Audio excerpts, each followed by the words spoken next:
बिस्मिल्लाहिर्रहमानिर्रहीम। मैं गुलाम अकबर अपनी आज की बात के साथ आपकी खिदमत में अपने यूट्यूब चैनल से हाजिर। आज की दुनिया एक बहुत बड़े इनकलाब से गुजर रही है। यूँ समझिए कि एक नई महादाराई जो है ना उसकी सूरत हाल पैदा हो रही है और दुनिया बड़ी तेज़ी के साथ दो ब्लॉक्स में फिर तकसीम हो रही है, जैसे सेकंड वर्ल्ड वॉर के बाद हुई थी। लेकिन अब जो है, जो इत्तेहादी हैं वो मुख्तलिफ हैं। अब एक तरफ चीन है, चीन एक तरह का बड़ी ताकत बन के उभरा है। रूस ने ज़ैली सूरत अख्तियार कर ली, सानवी हैसियत बन गई है रूस की। फिर ईरान, तुर्की, पाकिस्तान, ये एक मफादात का इत्तेहाद जो है ना वो सामने आ रहा है। अमेरिका जो है वो अपनी इस इलाके में बालादस्ती कायम रखने के लिए भारत को अपना हलीफ बना चुका है। लेकिन क्या भारत इस इलाके में चीन की ताकत का मुकाबला कर सकेगा? ये एक बहुत बड़ा सवाल है। इस हवाले से बहुत सारी बातें पैदा हो रही हैं कि क्या कहीं जंग ना हो जाए। मैं इस सिलसिले में एक किताब का जिक्र करना चाहता हूँ। ये विलियम जे शिरर ने लिखी थी। उसका नाम था the rise and fall of the third रेख, यानी तीसरी जो रिपब्लिक थी जर्मनी की, उसके राइज, उसके उरूज और उसके जवाल की कहानी। यानी हिटलर का दौर जिसे कहते हैं, थर्ड रेख जो था हिटलर की हुकूमत के दौर को कहते हैं। हिटलर के फॉल की कहानी। उसने अपने पेश लफ्ज में एक बहुत बड़ी स्टेटमेंट दी थी। अपने इंट्रोडक्शन में उसने एक स्टेटमेंट ये दी थी कि दुनिया तबाही व बर्बादी की बड़ी जंग देख चुकी। इससे बड़ी तबाही पहले कभी किसी जंग में नहीं हुई थी जो इस जंग में हुई। लेकिन अब एक ऐसे मुकाम पर दुनिया आ खड़ी हुई है। ये 1945 के हवाले से बात करता है और ये 1900 गालबन किताब लिखी गई थी 1960 की दिहाई में। मैंने उसी ज़माने में पढ़ी थी। दुनिया जो है वो एक ऐसे मुकाम पर आ खड़ी हुई है। न्यूक्लियर दरियाफ्त के बाद अब तबाही बर्बादी के हथियार इतने मुख्तलिफ हैं कि अब उंगली बटन पर दबेगी और काफ़ी दुनिया जो है ना तबाह बर्बाद हो जाएगी। तो उसने लिखा था और मैं उसे एग्री करता हूँ कि अब कभी बड़े पैमाने पर कभी कोई जंग नहीं होगी। अगर जंग होनी होती तो वियतनाम में हो जाती, कोरिया में हो जाती। अमेरिका बहुत बड़ी ताकत है, वो ताकत इस्तेमाल नहीं कर सका इस वजह से कि तमाम ममालिक न्यूक्लियरली आर्म्ड हैं। सिर्फ एक पागल आदमी, क्योंकि जो रवायती जंग भी होती है वो जो हार रहा हो आदमी तो वो डेस्परेशन में कुछ भी कर सकता है।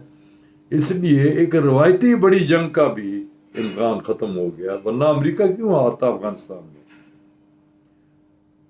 अमेरिका क्यों हारता वियतनाम में? अमेरिका जैसी सुपर पावर, बड़ी ताकत जो जिनके पास ऐसे हथियार हैं कि 5 मिनट में सारी दुनिया को ज़बाह कर दे, वो क्यों हार? 3 शिकस्तें हुई हैं। कोरिया में भी एक तरह से हारा था। वो डेमोक्रेशन हुई थी। एक आधा कोरिया जो था ना वो चाइना के हिस्से में चला गया था, मतलब चाइनीज इन्फ्लुएंस के हिस्से। नॉर्थ कोरिया अब भी है।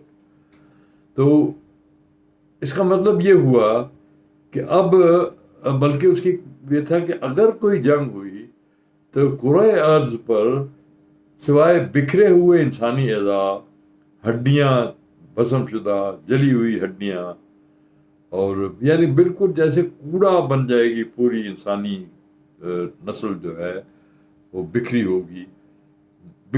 यानी कोई शख्स शायद ऐसा ना मिले जो सही सालम हो। तो ऐसी तबाही जो है ना उसको पेश नज़र रखते हुए कोई भी शख्स, ख्वाह वो मॉस्को में बैठा हो, चाइना बीजिंग में बैठा हो, वाशिंगटन में बैठा हो, लंदन में बैठा हो, कहीं भी बैठा हो, اسلام آباد میں بیٹھا ہو، نیو دلی میں بیٹھا ہو، وہ کبھی رسک نہیں لے گا کہ تباہی اور بربادی جو ہے وہ چونکہ دو طرفہ ہونی ہے، ایک جیسی ہونی ہے، کہ اس کو دعوت دے۔ یہ ولیم جے شرر نے لکھا تھا، میں اسے ایگری کرتا ہوں۔ اس لیے جو ڈرایا جاتا ہے نا کہ آپ ایک ایگریسو پالیسی اختیار نہ کریں، جنگ ہو جائے گی، بھارت کبھی جنگ افورڈ نہیں کر سکتا، جس طرح ہم جنگ افورڈ نہیں کر سکتے بھارت بھی نہیں کر سکتا۔ ہم اور بھارت ایک ہی جیسی ایٹمی طاقت ہے، شاید ہمیں کچھ ایج حاصل ہو ہی نہیں بھارت پر۔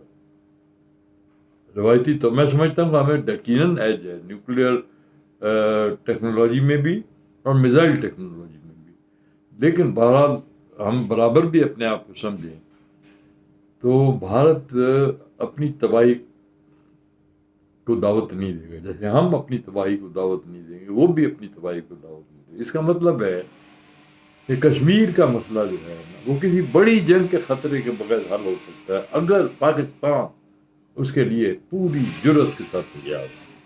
یہ وہ کرج چاہیے ہمیں، اب پیچھے نہیں ہٹنا۔ یہ ایک موقع ملا ہے، بھارت نے خود ہمیں دیا ہے، انہوں نے تمام بین الاقوامی قوانین کی دھجیاں اڑا دی ہیں۔ اب ہمیں ایگریشن ایگریشن ایگریشن، اب بھارت کو ہم نے دیوار کے ساتھ لگانا ہے۔ ہم میں کوئی خطرہ نہیں ہے، بھول جائیں کہ بھارت ہم پر حملہ کر سکتا ہے، وہ روایتی جنگ بھی نہیں لڑے گا، کیوں اسے پتہ ہے کہ اگر روایتی جنگ میں خدا نہ خواستہ پاکستان جو ہے نا اس کو شکست نظر آئی تو پاکستان اپنی ایٹمی طاقت استعمال کرے گا، پھر دو طرفہ ہوگی استعمال اور بڑی تباہی ہوگی، بربادی کوئی بھی نہیں چاہتا۔ کون پاگل آدمی یہ سوچ سکتا ہے؟ ایون مودی جیسا پاگل آدمی بھی نہیں سوچ سکتا۔ اس لیے اس ڈر کو اپنی پالیسی کی بنیاد نہ بنائیں کہ ایٹمی جنگ چھڑ جائے گی، کبھی نہیں چھڑے گی۔ یہ میں آپ کو، کیونکہ یہ ہمارا ایمان بھی ہے کہ دنیا کی تباہی قیامت کے نتیجے میں آنی ہے، اور قیامت کا ایک خاص منظر نامہ کھینچا ہے اللہ تعالیٰ نے، وہ مطابقت نہیں رکھتا ایٹمی تباہی، بالکل نہیں۔